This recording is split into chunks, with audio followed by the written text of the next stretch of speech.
We are here tonight to give you all the things that you didn't ask for. That's right. Welcome to Bat Signals from the Multiverse, a Facebook and YouTube live podcast shining a light across Gotham, Marvel, and the infinite chaos of comics, movies, and pop culture.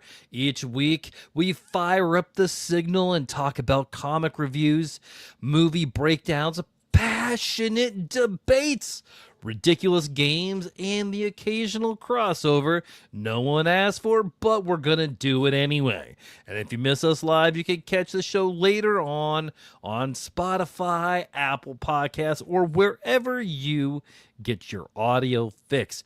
I'm the host, the self-proclaimed Emperor of Awesome, Bradley Butin, and I can't do any episode without the tag team partner. Yes, that's right. I have the unverified twin of Dwayne "The Rock" Johnson in the eyebrows. The unverified twin of Dave Batista in the head wrinkles.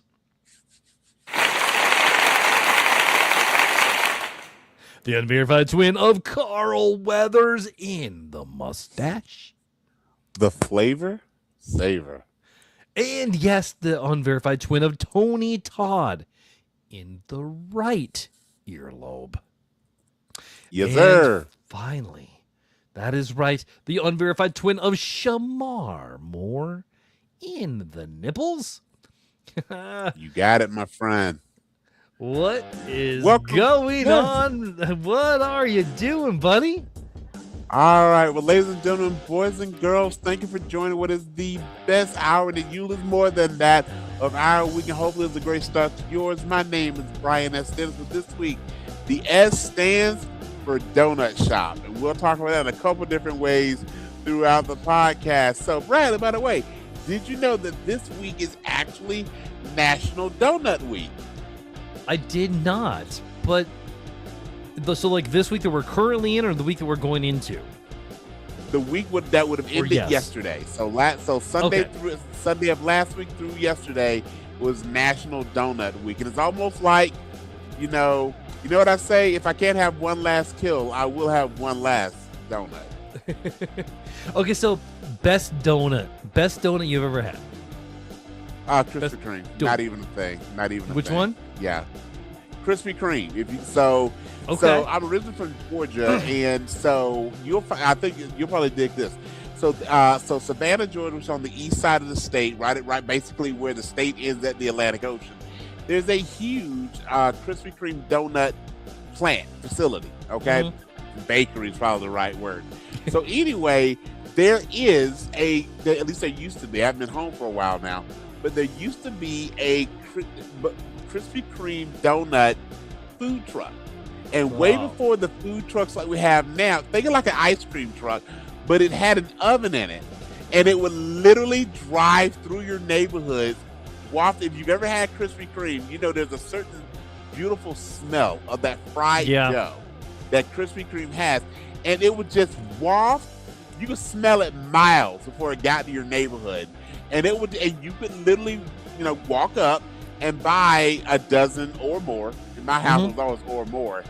Boxes of Krispy Kreme donuts. So I just remember vividly just being outside and forget the whole music, like the ice cream truck has an ice cream. No, just would smell it, and it was how they talk now like this music that can summon the generation.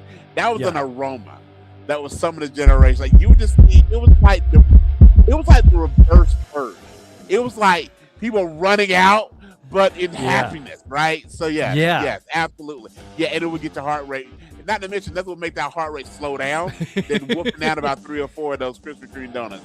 So for me, it's simple. It's a brand, but it is plain glazed, and I'm just that type of person. Yeah. Give me a plain glazed Krispy Kreme donut. What about you, brother?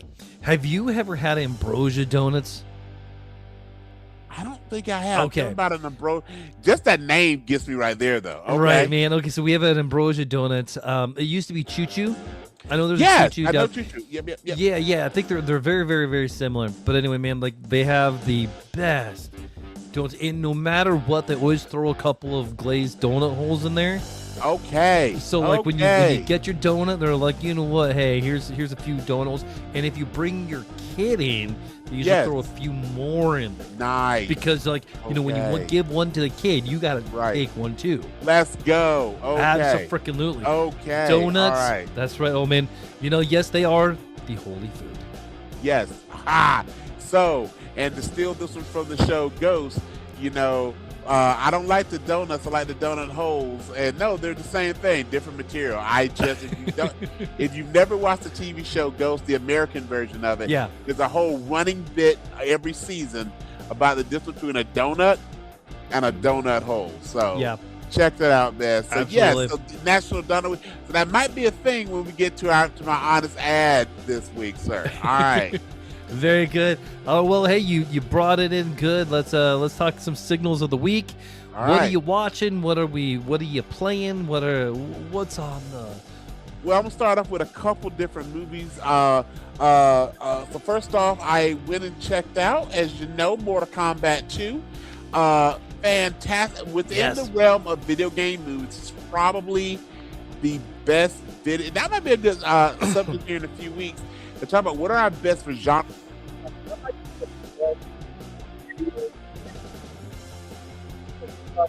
We've seen some video game TV shows that have taken off. You know, so you have Heavy Metal, you have Fallout, and of course, the standard bearer is without a doubt the Last of Us. Right. Versus when you go into the movies, you know, you've got Doom. You've had the Bears Incarnation Street Fighter 2, the ones coming up. By the way, right before Mortal Kombat 2, there's a really long trailer for Street Fighter with Cody Rhodes watching with the hair, and then you've got Mortal Kombat. So before we get into the movie, though, just for gameplay, from a gamer standpoint, were you more Street Fighter or Mortal Kombat? Man, so Street Fighter 2 until Mortal Kombat came out, and then I've been more of a Mortal Kombat person ever since. I mean, like, but you don't get Mortal Kombat without Street Fighter 2. Fair. So really fair. Or Bloodsport. Bloodsport. Yes. Oh my gosh, man. Yes. Same. And I just remember when Mortal Kombat hit as a video game, just my jaw dropping with the fatalities, and of course. I cheered so hard in the movie when we hear "Get over here." Scorpion has always been my favorite. Yeah, you know, and there's always the debate between Scorpion versus Sub-Zero. Those are probably the two standard bears. And back in the day when it really was just a skin difference. Now they've developed the backstory, but I always was such a Scorpion guy, especially in the Fireball. When I learned how to do that fatality. You couldn't tell me nothing. You couldn't tell me nothing. I would walk into, like, back in the day when you was meeting someone's basement to just, like, have these marathon tournaments. Yeah. I would walk in there, and, of course, back then the controller had to have a cord with it. Like, I was probably talking all hella crap. Like, but I was like, yep, I got it down. That's why when his thumb doesn't work right anymore. But I could dislodge it and hit all the keys. But, that was my jam. So, checking that out. Without a doubt, Mortal Kombat 2, again, within the realm of video games, was really done well. And I bought on streaming on Tuesday a movie that I also saw in the theater, which I think for me is my early favorite for getting not only an Oscar nod, but an Oscar win for Best Lead Actor, Ryan Gosling and Project Hail Mary. Such a good movie, man. That is such a good movie. I mean, it is probably my favorite movie of the year so far as well. Absolutely. Now, it's going to be tough to beat.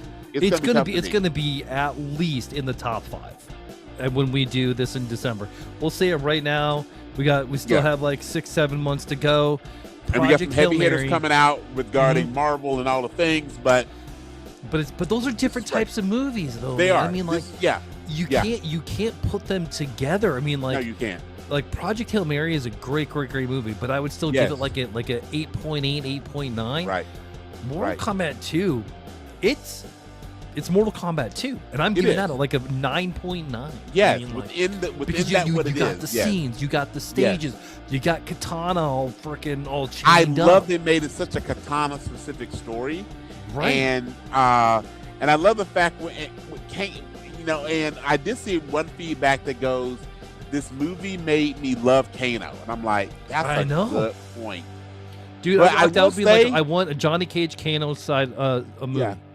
My only bit of it, while I definitely like Carl Urban as Luke Cage, to me, he's Kano. Like, it's something about, but I mean, just the look, his natural accent. I'm like, maybe, but still, really, really well done, and all the things, and so really love that. So that's what the movie side of it. Regarding shows, and I know you probably aren't caught up yet, but this week's episode of The Boys was fantastic. From continues to be really good, and we can't talk about this enough. Was one of the reasons why the S stood for donut or donut shop / coffee shop is Punisher One Last Kill. Have you seen it yet? I forgot. Oh my god. Okay. I will watch it tonight. I'm calling it right now. I'm saying I don't know about. I can't speak for the series. For the season, excuse me. It's episode 1 was better than episode 1 of Daredevil Reborn or Born Again. Okay. It's the first episode of this. Again, what's how the season goes. And they just didn't shy away from it. They give us a bit of a crossover, the first episode. But you come out of this, this wasn't even about the Punisher. This was about Frank Castle. Good. This was so much about Frank Castle. And the toll it takes on Frank Castle being the Punisher. And that was done so well. And of course, it had the hellified fights. They have an end sequence that it is very similar to almost, remember in this last season of Daredevil Born Again, when they got Bullseye just in like the diner? And the end of this episode of Punisher is very similar. Meaning that it's just this one cat, remember, no powers, just sheer grit and weapons and taking everything to make it happen. And really, and John Bernthal is fantastic. He's great in pretty much anything and everything that he does. But he definitely did this, and it makes me even more excited to see the upcoming Spider-Man movie. So this is so well done. He has said that he will only be Frank Castle Punisher if he's in charge of the direction of the character. And you can tell because it's authentic to who, I'm assuming he's read the comics, but it's just as, and the way that my barometer for any of these things is, yes, on some level, there's these big, fantastic, sometimes overblown, ridiculous films. We get that. But if you had to take, and it's easier to do with the street level heroes and villains because they're not up in space. These aren't the Avengers. Yeah. Like, if Frank Castle was a real cat, who would this dude be? And this is how this, similar to Matt Murdock. If Daredevil was a real human being, this is who he would be. If Frank Castle, if Punisher was real, this is who Punisher would be. Good, bad, right, wrong, up, down. And he does that so well. I hope if the rest of the season is anywhere close to episode 1, including Judith Light trying to show him who's the boss, it's fantastic. So again, just so much of this, and also kept that same theme. I want to give you too many spoilers. So much of that same theme from Daredevil Reborn is the world is trying to figure out how do we approach vigilantes. So it is so much of very similar tone. So again, when you get a minute, definitely check out One Last Kill. I have been doing a rewatch of Mandalorian the Mandalorian, getting ready for because Mandalorian Grogu comes out this week. So I have been trekking on that, but I've also watched Marshall. I'm up to date on Marshall's, which I don't think that might have been the season ending last week. Did it get better? Episode 1, I was not my jam. It did. It took about 3 episodes for it to find its footing. Okay. Is it great? No.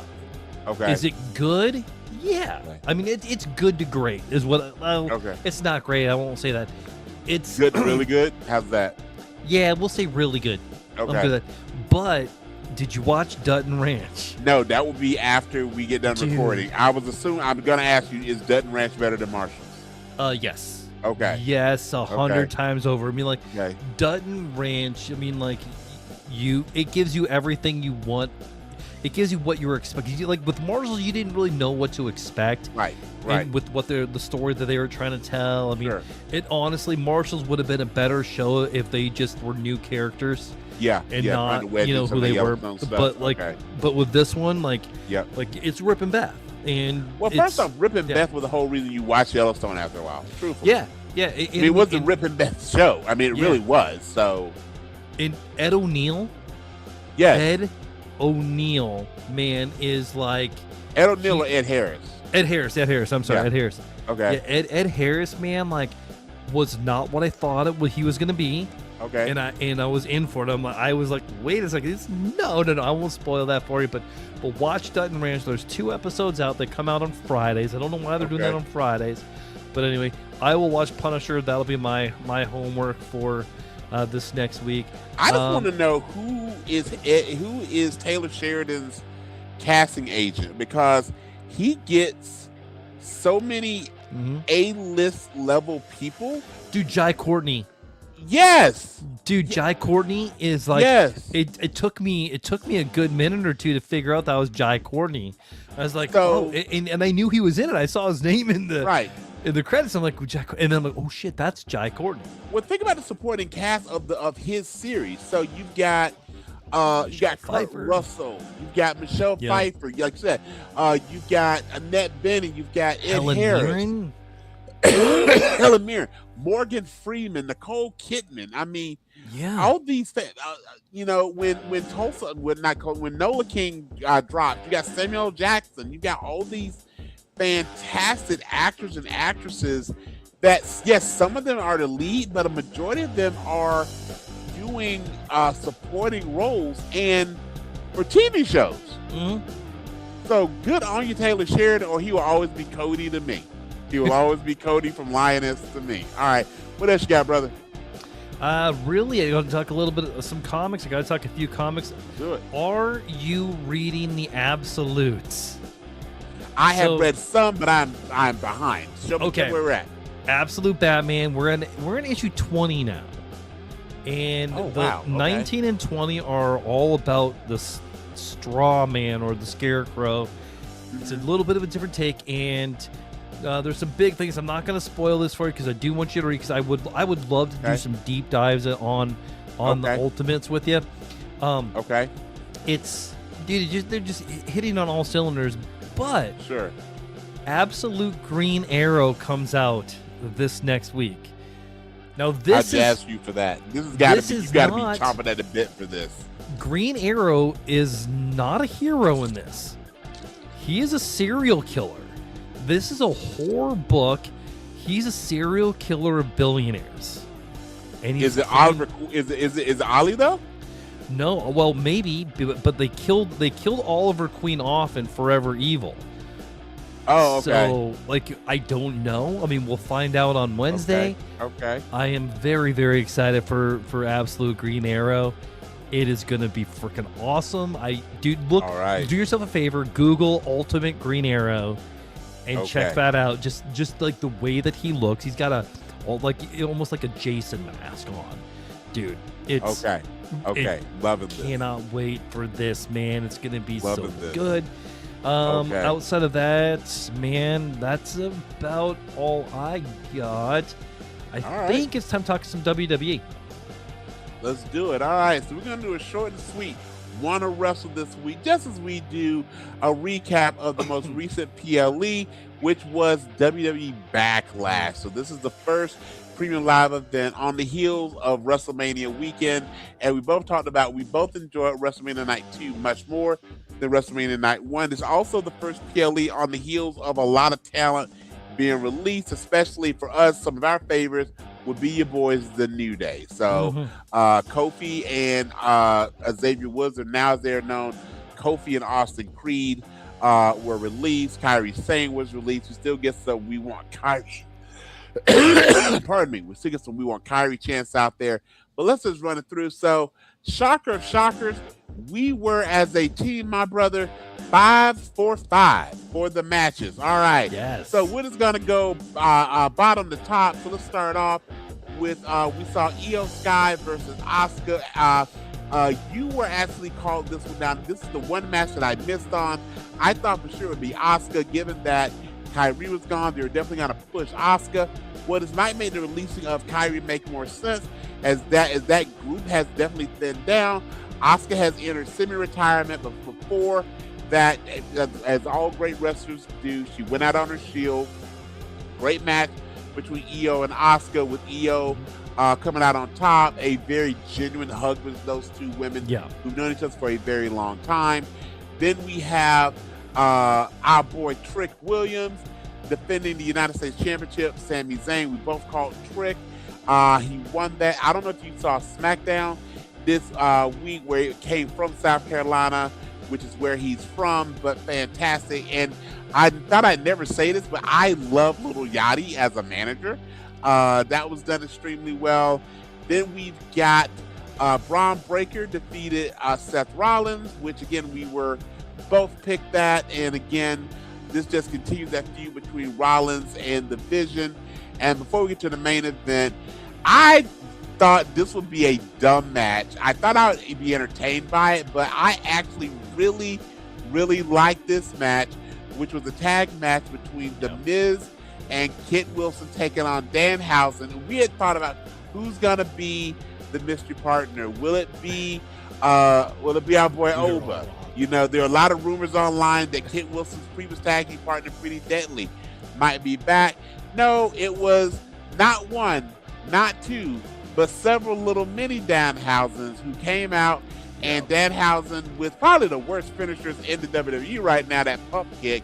Somewhere Sheamus is rolling over in the clovers, but he did win the match.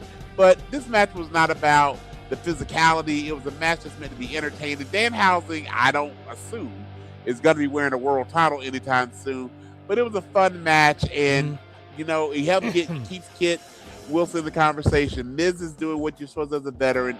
He's helping put over younger talent. I really like that. And then the main event, Roman Reigns versus Jacob Fatu. This whole match was all gas, no brakes, with Roman Reigns defeating Jacob, but having a little chicanery, having to use the uncovered turnbuckle pad before hitting a spear to get into 1, 2, 3. That led to a lot of shenanigans after the match and further on Monday Night Raw. So we were, as a group, there's nothing that we as a team missed on, but I got to give you your flowers. You were 100%. When you look at your head picks, you were 5-for-5. You were perfect on Backlash, my friend. All right. Yes. Any thoughts or comments you want to share about Backlash? I think, I want more Danhausen. I agree. And also, dude, the Roman and Jacob Fatu, just he's gonna be a champ before too long. We're not gonna get a super long hold for Roman Reigns. I'm gonna guess. No, I thought he would at least get to summer. I was thinking maybe SummerSlam, or even I thought he drops it before the end of the summer. But if you talk about when dinner, he said he would be around for the summer long. So that could be he was saying is that. But so what we're talking about is, by the way, not far from us, August 1st and 2nd, SummerSlam is in Minneapolis, Minnesota. Yeah. So it might be that. And I'm curious, will it be Jacob? Will it be someone else? But definitely are going this. And just real quick, we saw a few different spears on the Backlash PLE. Who do you think has the best spear in the WWE right now? Is it Roman or is it Braun Breaker? Is it Braun Breaker? Okay. Braun Breaker has the best spear. What about all time? So you've got those two. You can throw in Edge. Goldberg. You throw in Goldberg. Okay. All right. You think we take Goldberg over Braun? Absolutely. I'll take Goldberg. Yeah. All right. Edge's spear was good, but like he's almost feels like he's too small for a spear. Sure. I don't know. Well, that's also probably why. That's also contributed to a lot of the neck injuries that he had. We had to retire for a few. This years, is true. Was the use of the spear, because he doesn't have the. He wasn't a former football player like Roman, like Braun Breaker, like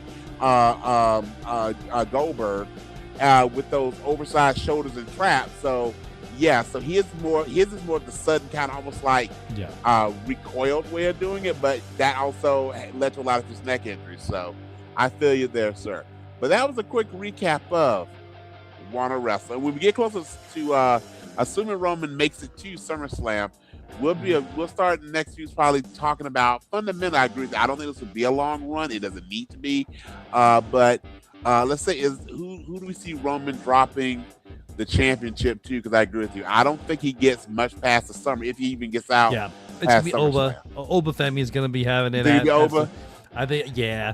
Can you imagine? Well, we call it right now. If Oba Femi, because they can remember the way the way it works is whoever wins King of the Ring gets a shot at the champion. If and King of the Ring should be starting here fairly soon.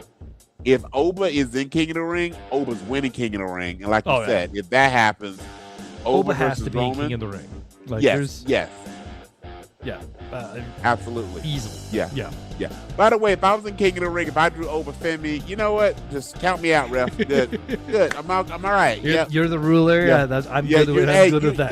Yes. You're the mountain that cannot be climbed. I'll see you next year. Yes. 100%. That's right. 100%. Oh, man. Awesome. Let's see here.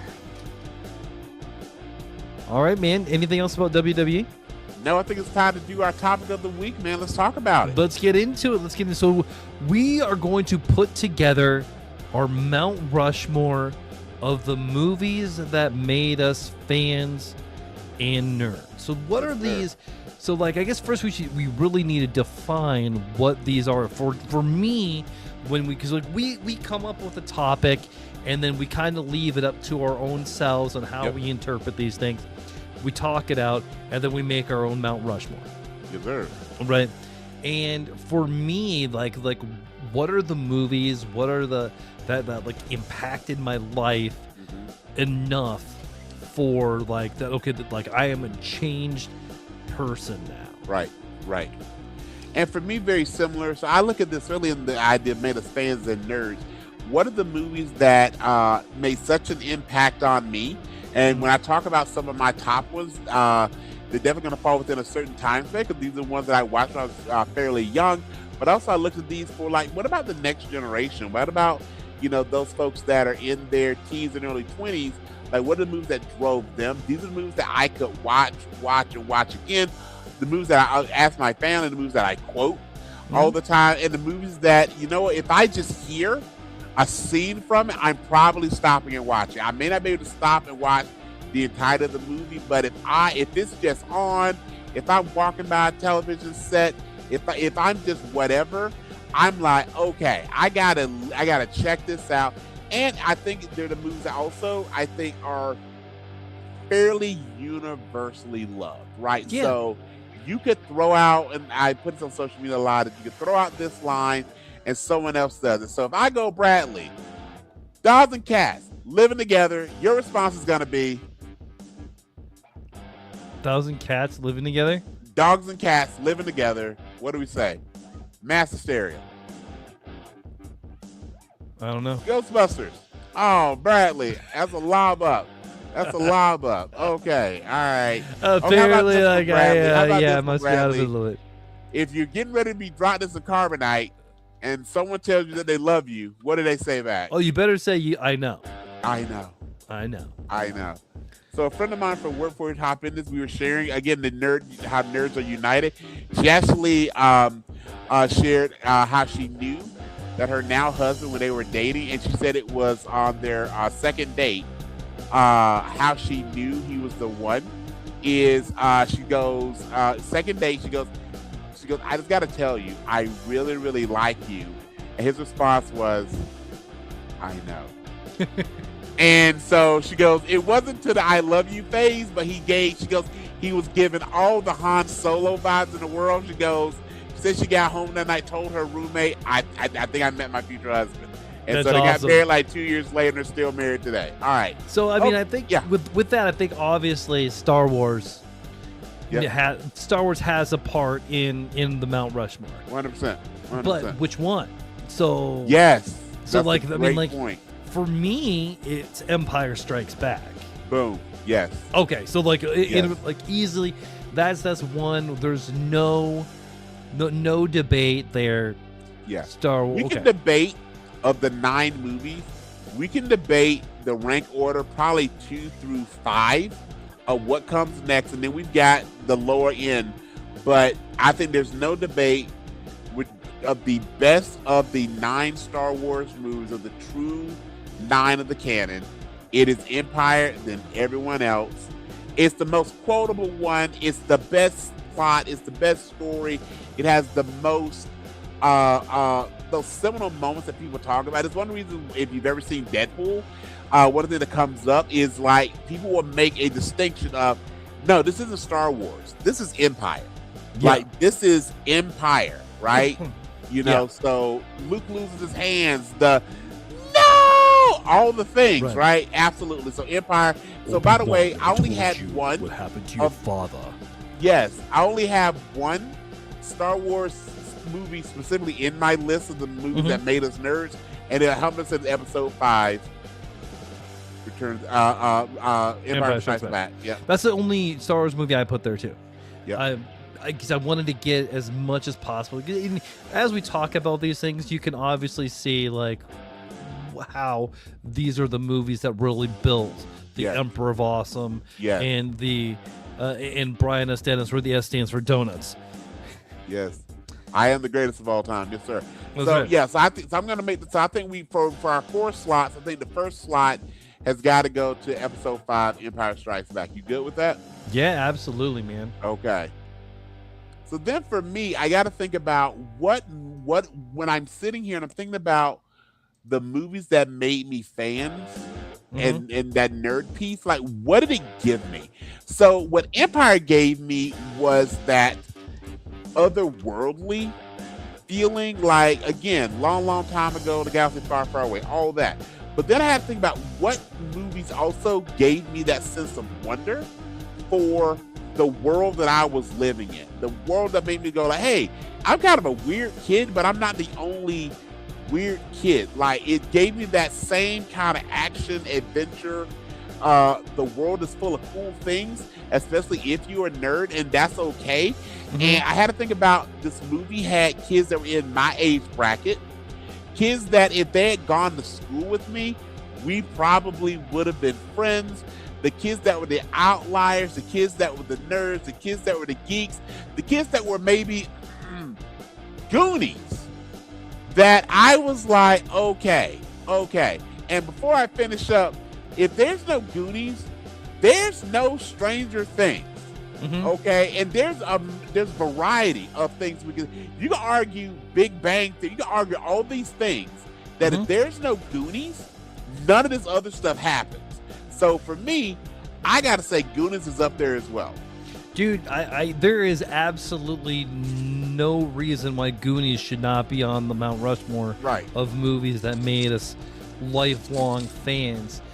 Now we got the Star Wars with the imprint. We have the Goonies, like building us like our characters. You got the superheroes, and I think there's so many superhero movies. I think there's only room for one. I think there's only room for one superhero movie. Do you think? So I kind of put these all together. Batman 89, Superman 78, Iron Man, and Spider-Man 2, Sam Raimi. Yeah, I kind of felt like those are all kind of in the same category. Yes. Out of those, I mean, like, I don't know if there's a wrong answer to those. I mean, I think probably Superman or Batman is going to be the right answer. But which one? Yeah, and for me, it's so interesting because you know how I feel about Superman, but I got to say, from a superhero movie, again, that 70s Superman the movie, when you've got that great scene where Christopher Reeve, R.I.P., goes into the phone booth. And for our younger listeners, it's a thing. Imagine your cell phone meets the TARDIS, and you got the same thing. Okay? Right. But him going in there and with the hypno glasses and coming out in, and by the way, we're so used to now superhero uniforms being like battle armor, right? So especially if you watch DC or Marvel, like they're not the spandex thing. He comes out, it's obviously a spandex outfit, okay? Yeah. And you know, there's some adjustment I'm sure Christopher Reeve had to do before they put this man on screen. I just remember, good. Yeah, and I just remember seeing him just this African American gentleman kind of trying to engage, and to see him just go straight up Daily Planet to catch Lois, who was falling from a helicopter, and with the S curl and all the things. And I just remember, as much as I am a Batman fan and a Batman lover, that though for me grabbed so much of my attention that made me go, wow, a man can fly, a human being can fly. But that answer is not going to be my pick. My pick actually is, you mentioned earlier, is Spider-Man 2. Spider-Man 2. So, because the part of it, I go like, well, what about the generation that came after us?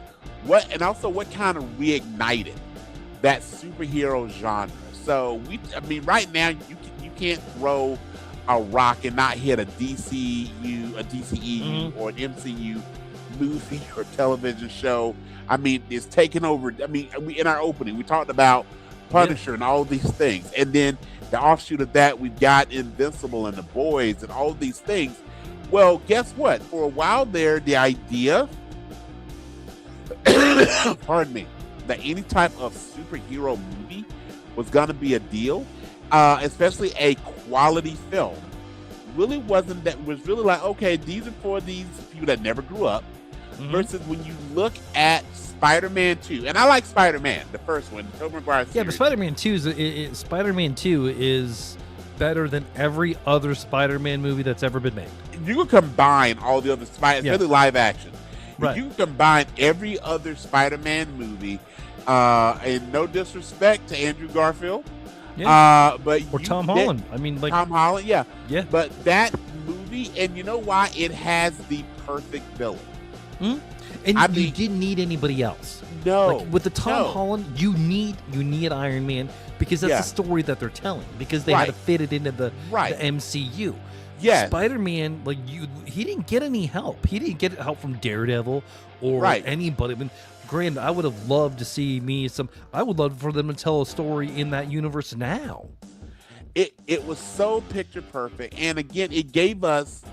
I always feel that superhero movies or any of these types of movies, they're driven by the villain. So that always used to bug me when you have a great villain that you didn't kill off. Like now we're really like the Joker effect, right? Yeah.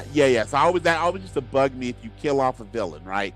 So, but what I love about this is just the arc, and Alfred Molina, fantastic actor. Oh, dude, just the arc that Doc Ock took within that movie and in the most recent Spider-Man movie, when they reintroduced the character.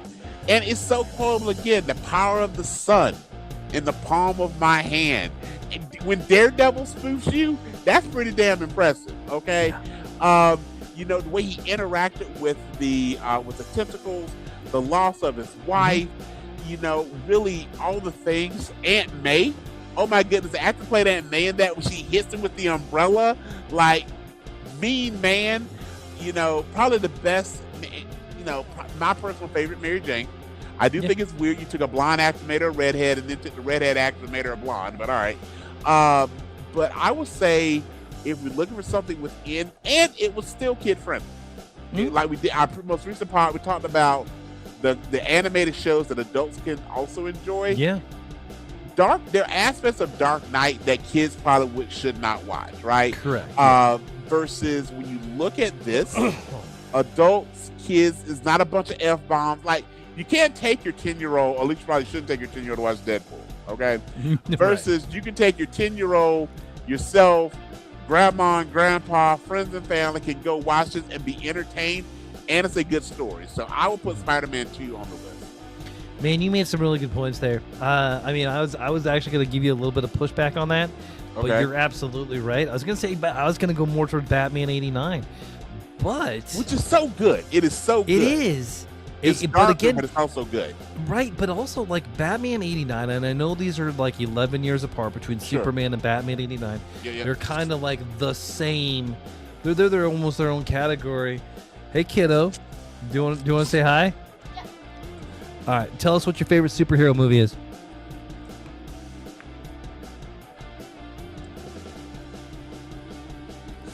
Movie or series? Movie.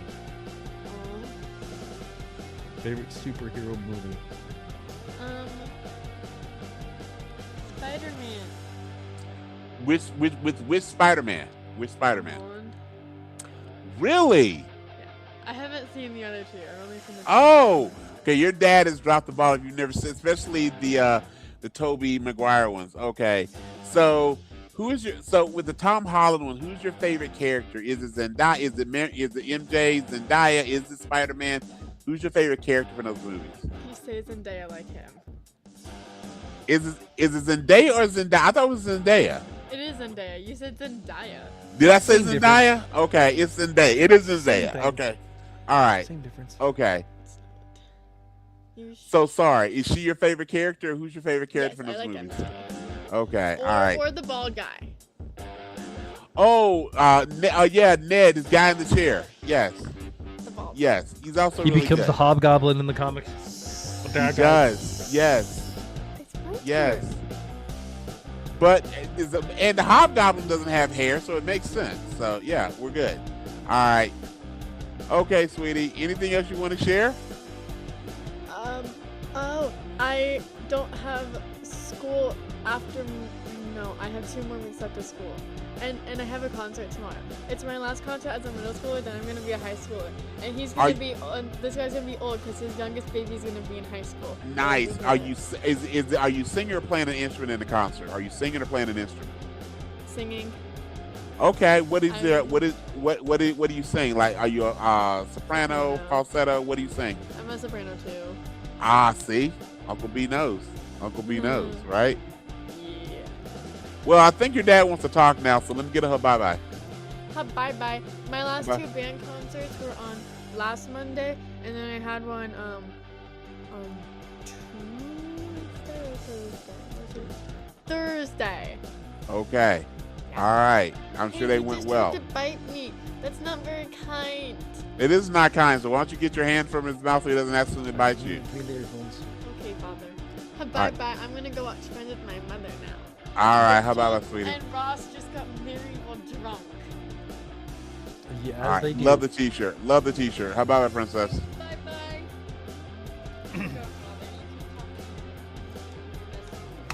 I will talk to my bestie boo. All right.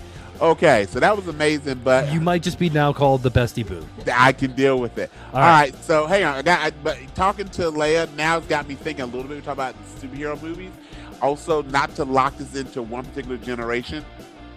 Spider-Man is so one thing that I like about Spider-Man is Spider-Man, because he's a kid, right? Peter Parker's Yeah. a kid, right?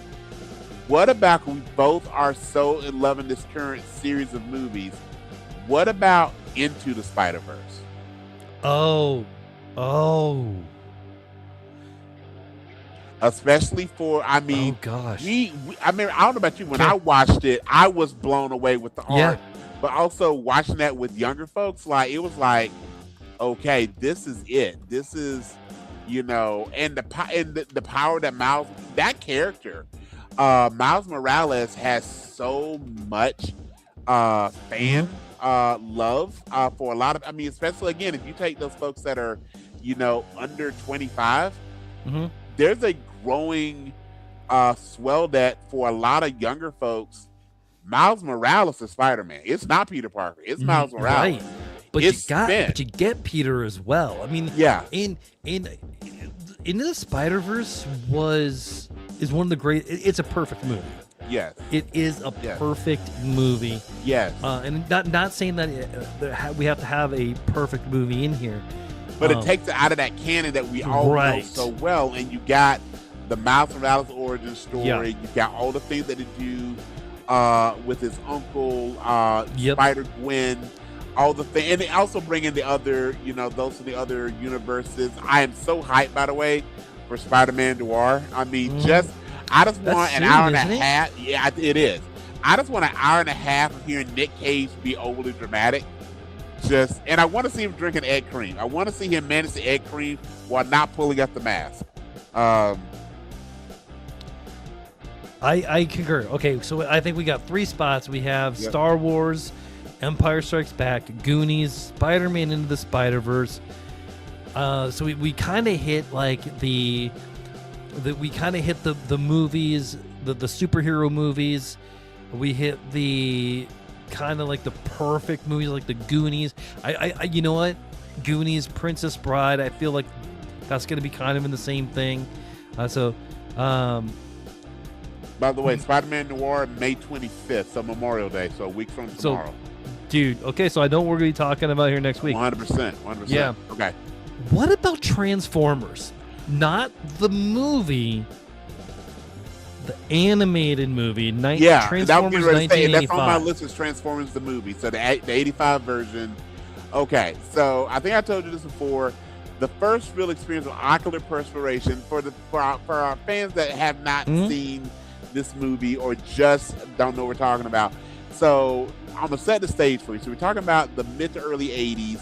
Transformers is robots in disguise, just ruling the world.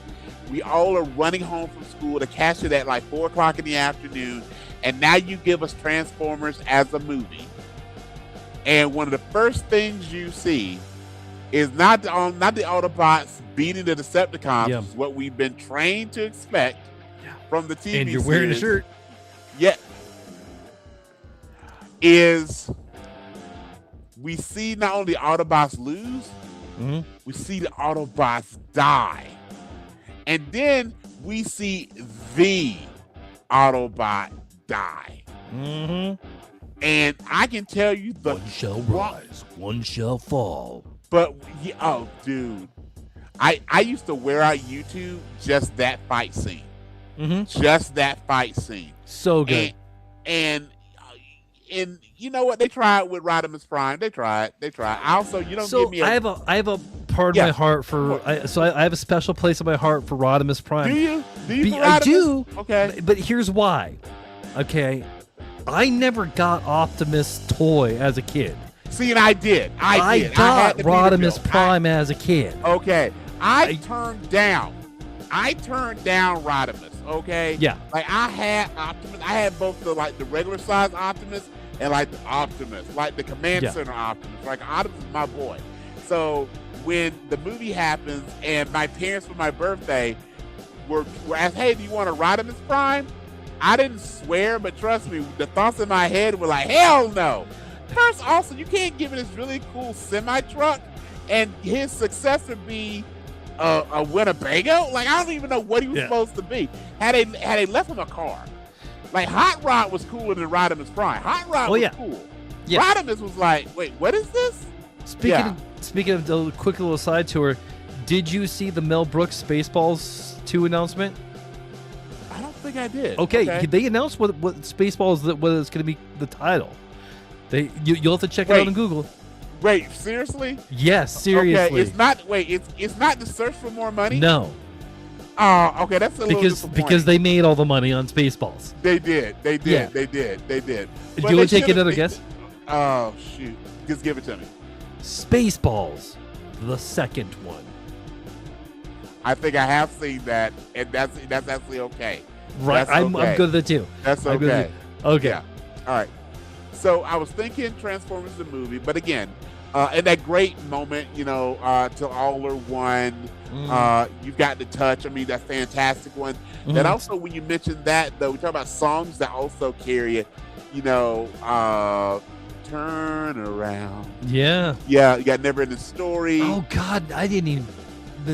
Never Ending Story wasn't even on my radar until you just brought it up. So those are right there, and then I got to throw one more at you because this is the first movie I ever saw in the theater. My mom took me, and this told me I was gonna be a nerd. That's why I dropped the little hint earlier.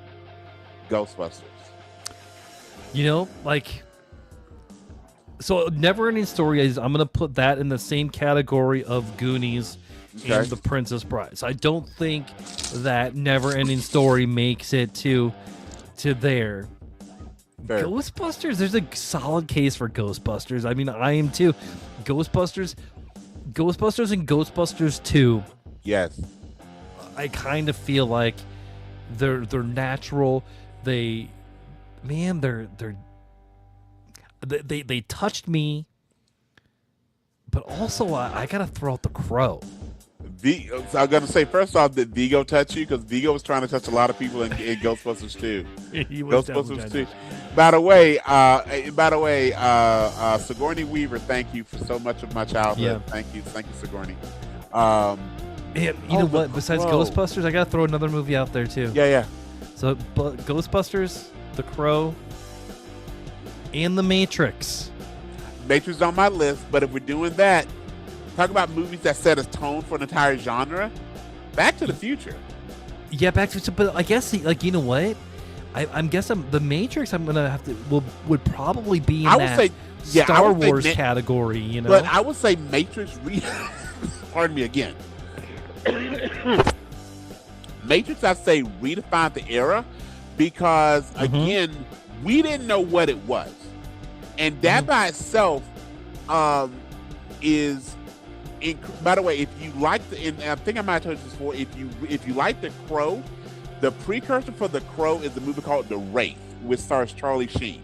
So if you've never seen The Wraith, everything you love about The Crow, watch The Wraith. It stars Charlie Sheen. It's fantastic. Okay, Yeah. but with that, and I think it's definitely on Prime. Anyway, but I just remember we all wanted, because if you remember, think of what genius marketing this is. The tagline for The Matrix was simple. What is The Matrix? yeah, I remember going to The Matrix, not going about. I love the movie, obviously, but Yeah. I was like, I remember forking down money to go sit for a 2-hour movie and had no flipping clue what it was. All I knew was it had Keanu Reeves and Lawrence Fishburne in it. Yeah. But in some scenes, they're wearing leather and jumping out of a window. But then they're doing like old school martial arts. And then there's like, I just learned kung fu.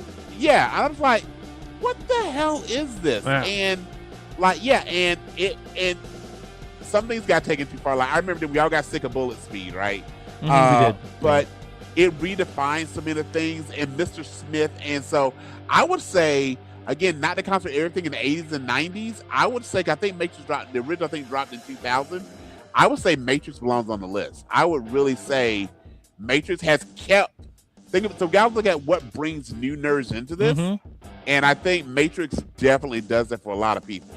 I do too, and I so we got our 4, but there's a couple more movies I gotta bring up. Let's do it. I don't think we're gonna anything is gonna change our minds here. Okay. What about Young Guns 2? When you said Young Guns 2, man, like You like first of 2 all, better than 1? I Okay. am so excited for Young Guns 3. I mean, Yes, like anything okay. to get Emilio back on the screen. Yes. I'm for it. Okay. But man, like Young Guns 2, like okay, I could care less about Young Guns 1. Okay. Fair. It's fine, whatever. But that It gave us regulators. That's did what give it did. us regulators. That's right. Okay. But man, Young Guns 2, Charlie, Emilio, Yes. Luke Diamond Phillips. Yes. I mean Christian Slater. Right. I mean, like, man, I just love that movie. I love the song. Maybe that's a different podcast. But movies still, with there's songs. Yeah, that though again is really up there. That's I just a couple things I haven't again trying to give Avatar, maybe. Avatar. You got Lord of the Rings. I was gonna say Lord of the Rings and Potter. You got those that again have driven that next level of it. I mean, and again, it's not gonna change my mind on our original 4, but I think when it comes to the power of Harry Potter, and J.K. Rowling is a problematic human being, but until J.K. Rowling with J.K. Rowling, and we have the Philosopher's Stone coming, that'll be dropping Christmas Day on HBO Max. That drove so many people into that world of nerddom. And what I liked about it is, and I love Lord of the Rings. We've also, earlier the podcast, we used to take a lot of sport with Viggo Mortensen with the two oaken doors and the perfect hair no matter what happens. Yep. But Potter really spoke to so many young people, and you didn't have to commit to 45 hours of learning the language like you do with The Lord of the Rings and The Hobbit, right? Yeah. Like, it was very much so. I definitely think there's a space for Harry Potter, especially as some of these movies get older. But anything else, and of course, I'm surprised you didn't mention this one. This was an honorable mention for me, but I thought for sure you'd mention it, is Tron. I thought about it, but like it and that's why I didn't put Harry Potter on my in there, because it did the same thing as Star Wars for me. Gotcha. You know, okay. Same with Star Trek. I was like, does Star Trek belong here? But I'm like, yeah, I like Star Wars, but you like Star Wars before you like Star Trek. Star Trek. Yep. You know, so yep. I mean, like, and Star Trek is stronger as a series versus a movie. Star Wars is stronger overall. Star Wars is stronger. Now, any of the Dave Filoni touches, I'm going to give it a shot.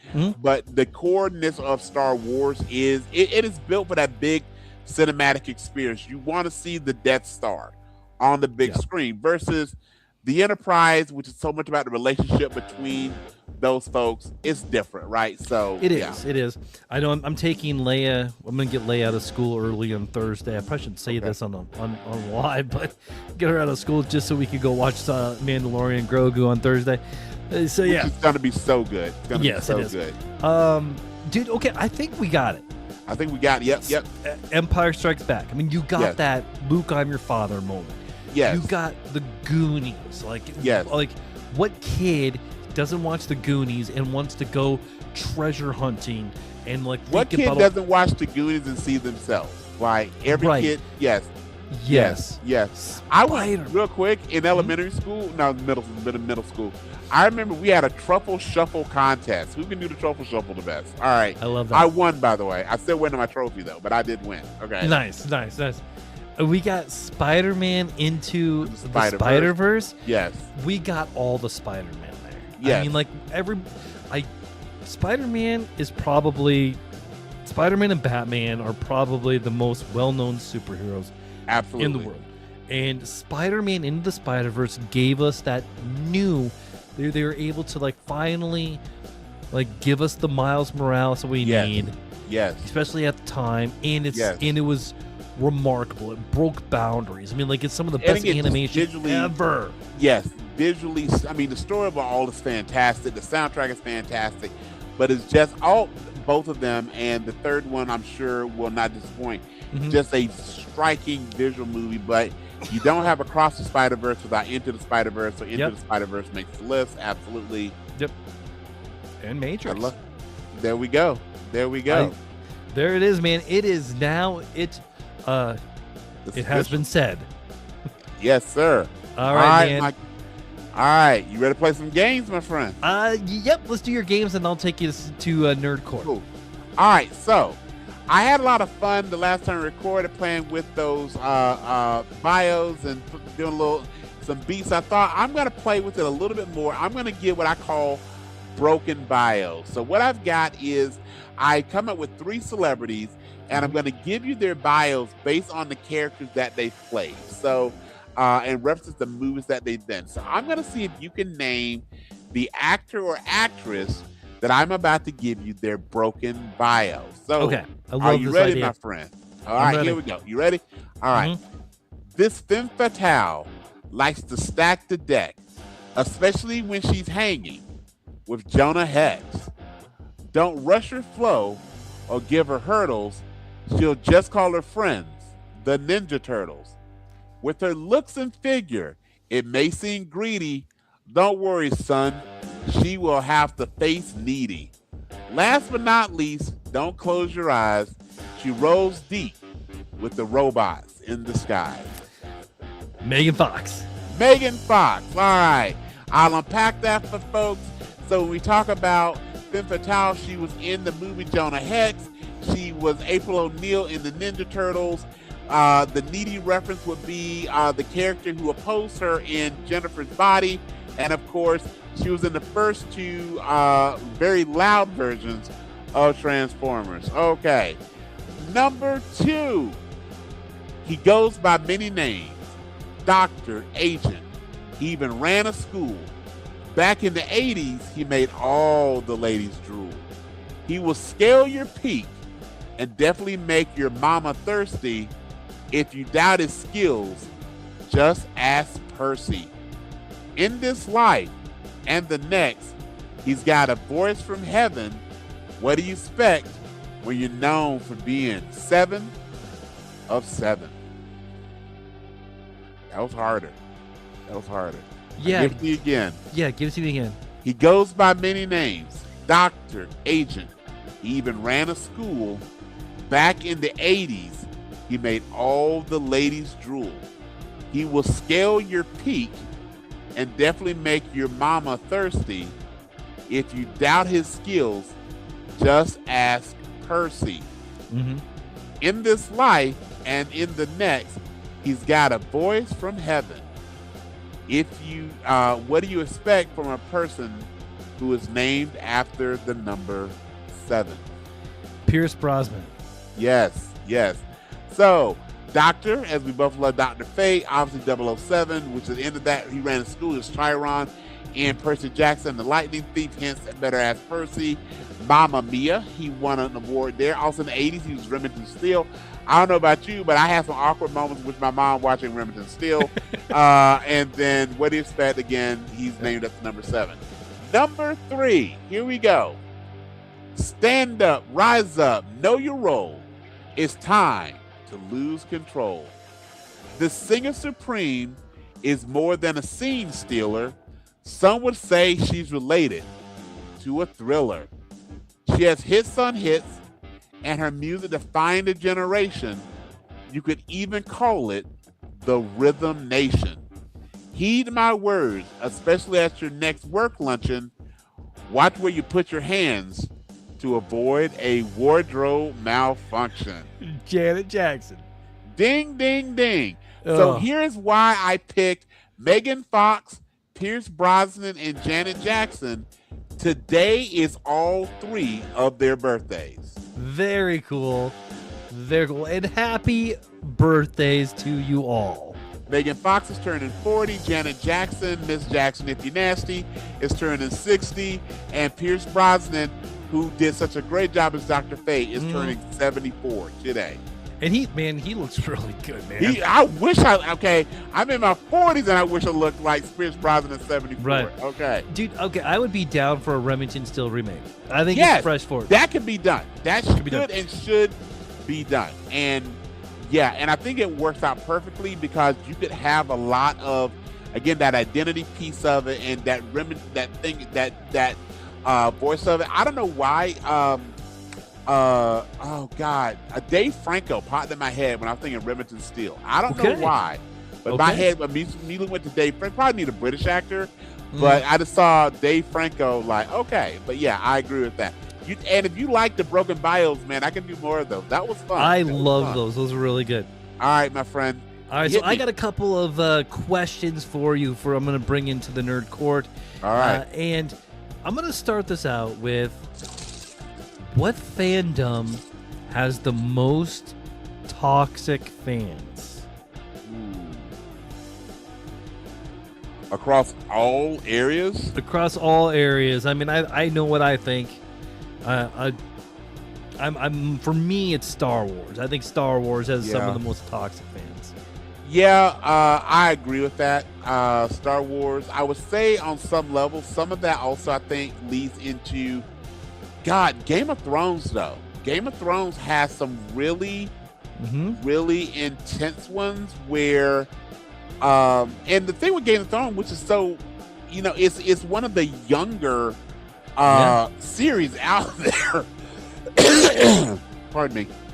But with Martin, all the things that happened on HBO and how the series ended and the series outpaced his writing, which of course it does.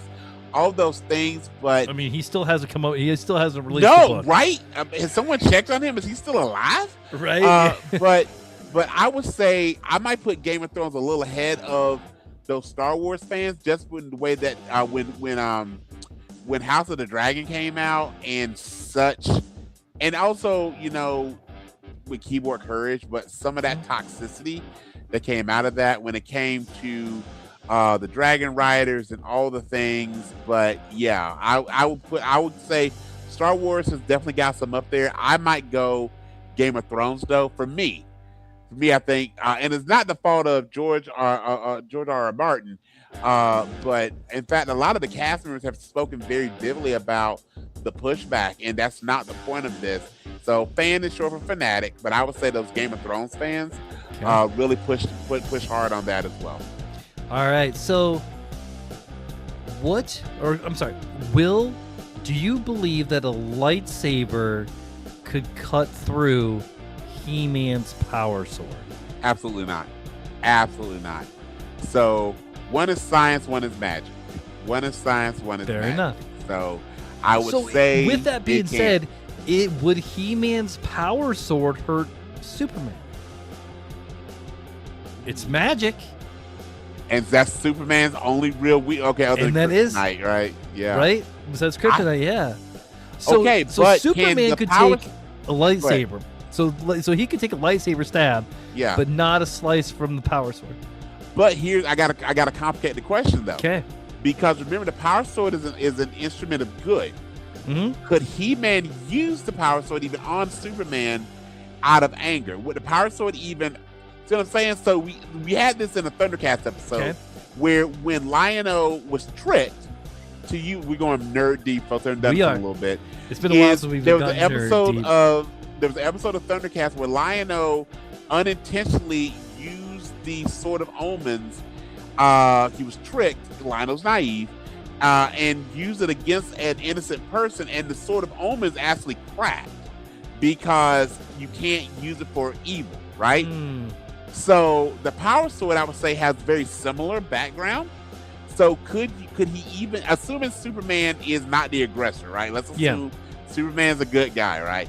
Could he use that against Superman, or with the sword itself, which they've shown in multiple episodes? The sword does have a mind of its own. The sword is sentient. The sword is alive. Yeah. Would the sword even be? Could the sword actually even be used against a non-evil, non-threatening foe? If Superman is evil, absolutely. If he's got to use it to defend himself from Superman, 100%. Injustice or something like that. Yeah. Could he use it to attack Superman? I would say no. Okay. I like it.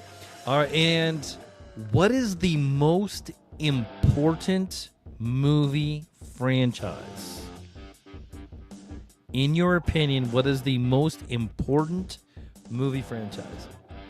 Final Destination. No. I love it. Honestly, man, yeah, it's not a bad one. No. I was trying to think. Was there ever a Showgirls 2? No. Okay, I would say the most important. Yes, I don't think it was. It came out in the theaters. I think that was. Yeah. Probably had to pay $0.25 to watch it. Okay, that's a good one. The most important franchise. I'm actually gonna say. Currently, I'm gonna give it to Harry Potter. I'm gonna give it to Harry Potter, and the reason I'm giving it to Harry Potter is, regardless again of J.K. Rowling, those Potter movies brought. And I saw. I think. I want to say, I went to a midnight showing of Deathly Hallows Part 1, and I can tell you that was such a great atmosphere of people wanting to come together, right? And what's built into the story, and this is a great watch. If you're ever wanting a watch that shows how the touching moment, they have reveals when fans had never seen. When you have the great reveal of Snape's motives with Alan Rickman after he's been bitten by a snake, and they do the flashback with the tears. I would say of recent history, I would give it to Harry Potter, but also, and you're gonna love this, if I pulled a historical card, you gotta go Star Wars. Yeah. You gotta go Star Wars. Without the soap opera, you don't get so much. Lucas inspired generations plural thanks to those movies. Did you know Battlestar Galactica's on Peacock? Is it really? Yeah. Okay. I noticed that the other day. I'm like, okay, well, I know it's gonna be. I'm gonna be watching at least some point very soon. Yes. All right, and then one last one. Let's do it. What are some future franchises that you see just on the cusp of happening? Like for me, like Dungeon Crawler Carl. I think that's gonna be huge. Everybody's talking about Dungeon Crawler Carl. Have you read it? No. Okay. I mean, like it's such a good, cool read. It's such a cool concept. Okay. Like there's so much you could do with this product. I mean, it's amazing. Well, I think the big one that's coming out is Project Vought, which is going to be the prequel to The Boys and Gen V. I think that one's going to get a lot of people's attention. I really would love an Alan the Alien spinoff, which I don't know if we'll get that. But Alan the Alien, Seth Rogen, does a great job voicing that character. That carries a lot. And I'm really excited to see what happens with the relaunch of the Harry Potter franchise, again, on HBO Max. And then, again, we're going to get a retelling. And this is, I think, is going to be very unique because, yes, it's been 2 decades-ish since Sorcerer's Stone dropped. But this is going to probably be the first time ever that you're going to see the retelling and remaking of a film series. While the originals not only are beloved, but completely accessible. Okay, so you're going to be able to stand up Sorcerer's Stone and Philosopher's Stone right next to each other. And I don't know the name of the gentleman. Well, you're going to be able to put up, Richard Harris's Dumbledore versus John Lithgow's Dumbledore. I am looking forward to seeing John Lithgow as Dumbledore. Yes. You're going to be able to put up and Nick Frost. Yes. Alan Rickman as Snape versus the really good-looking guy, versus sexy Snape, right? So I think that's going to be, and hopefully you talk about the toxicity of fan base. Hopefully all the pushback with some of the casting is over, because I'm going to take 2 seconds on my little soapbox. You know what? Black people are in fantasy, okay? All right, we're there. We're there, so get over it, okay? So I'm looking forward to that, and I think that's the one that I really see kind of driving both excitement, but also how we as fans are going to compare and contrast more than we've ever been able to do anything else is going to be these upcoming Potter relaunches. And again, and it's going to be hand over money, and we know who's going to make the money off of it, but that's the one I'm most excited to see. Nice. All right, man, I think it's time to put a pin in everything, man. All right, you ready for that honest ad? Okay. So as I said before, this is National Donut Week. That's why the S stands for Donut Shop. So here is my honest ad for National Donut Week. This deep fried dough first used cheese and honey. From day one, it was right on the money. Once called a Globie, and later the churro, this snack is cooler than the hats worn in the Adjustment Bureau. In the 1800s, thanks to the Dutch, the donut came to the U.S. and started busting guts. Time after time and year after year, our addiction to the donut became more clear. The flavors and types continue to grow. Apple fritters frosted, but a simple glaze is the best. If you know, you know. And while Dunkin' Donuts is the best-selling brand, what remains to be seen, can it stand up to the real OG, Krispy Kreme. And I told you before, my love of Krispy Kreme, and that is my honest ad for National Donut Week.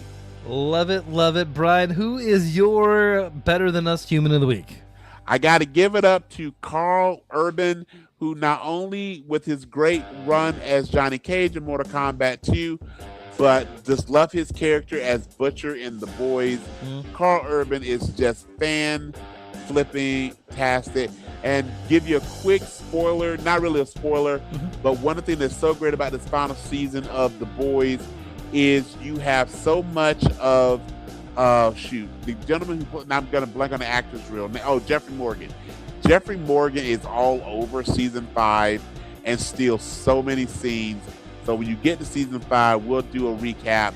But I really love Carl Urban's role in The Boys, and unfortunately canceled Gen V, which I thought was also a fantastic show. That was canceled? But I heard that it was canceled. A buddy of mine said it was canceled. I've not verified that, but I was saying how much I was really looking forward to the next season of that. He goes that it was actually canceled, and so, which honestly is unfortunate because I think that was, while different, a fantastic spinoff, and I think it should have continued. And let's see, the spinoff done right. It was, and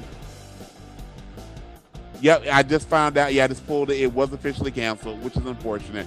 But Jeez, back to my Bad Prime. Let's bring it back. That's Rodimus Prime. That's not Optimus Prime. Yes. And again, how do you take it to how do you get the matrix of leadership and get less cool? Right. That's right. But Carl Urban is my Barrenest Human of the Week. What about you, my friend? I am going to give this one to Anna.